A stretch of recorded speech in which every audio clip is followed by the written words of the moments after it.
After the fall of Tataka, the forest rested in silence for the first time in years. When dawn arrived, sage Vishvamitra looked upon Rama with deep satisfaction and spoke with warmth. Prince of Ayodhya, I am pleased with your obedience, your courage, and your restraint. Because you have honored both duty and your elders, I will now place in your hands the celestial weapons guarded by the gods themselves. With these Astras, even gods, demons, Gandharvas, serpents, and mortal warriors can be subdued in battle. Then the sage began naming the divine arsenal that would now belong to Rama. First came the great Danda Chakra, followed by the Dharma Chakra and the Kala Chakra. Then came the blazing Vishnu Chakra, the fierce Indra Chakra, and the terrible Vajra, the thunderbolt weapon. To these he added Shiva's supreme trident, the fearsome Brahmashira, the subtle Ashiga missile, and finally the unmatched Brahmastra itself. But Vishvamitra did not stop there. He gave Rama the radiant maces Madaki and Shikhari. He bestowed the sacred nooses,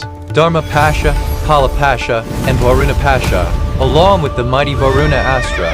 Then came the twin bolts Shushka and Ardra, the drying force and the drenching force, followed by the Astras of Pinaka and Narayana. Still the sage continued. He granted the fire weapon beloved of Agni, the wind-borne missile, Heshira, Krauncha, and the twin Shaktis empowered by divine force. He handed over weapons dreaded even among demons, Kankala, Kapala, and Kankana, made for the destruction of evil beings. He gave the great Vaidyadhara Astra and the jewel-like sword called Mandana. Then came weapons of mind, illusion, and control.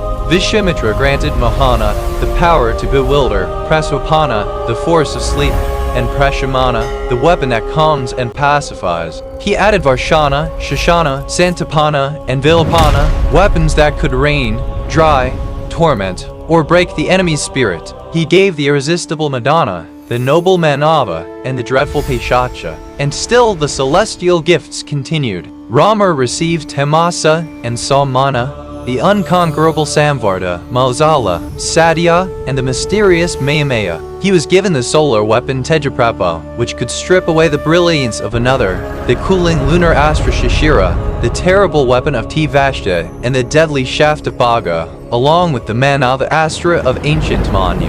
When the long bestowal was complete, Vishvamitra declared that these were no ordinary weapons. They were living powers, mighty, subtle, and capable of assuming forms at will. Then the sage purified himself, turned to the east, and began to chant the sacred mantras that awakened them. As his voice filled the forest, the Astras themselves appeared before Rama in divine form. Radiant and conscious, they stood with folded hands and said, "We are yours, Raghava. Command us whenever you desire, and we shall act." Rama received them with reverence and joy. He touched them in acceptance and spoke with calm authority. "Whenever I remember you, come to me." The celestial weapons bowed to him and withdrew. Thus, in the forest once ruled by Tataka, Rama did not merely win a battle. He received the arsenal that would prepare him for the far greater destiny ahead.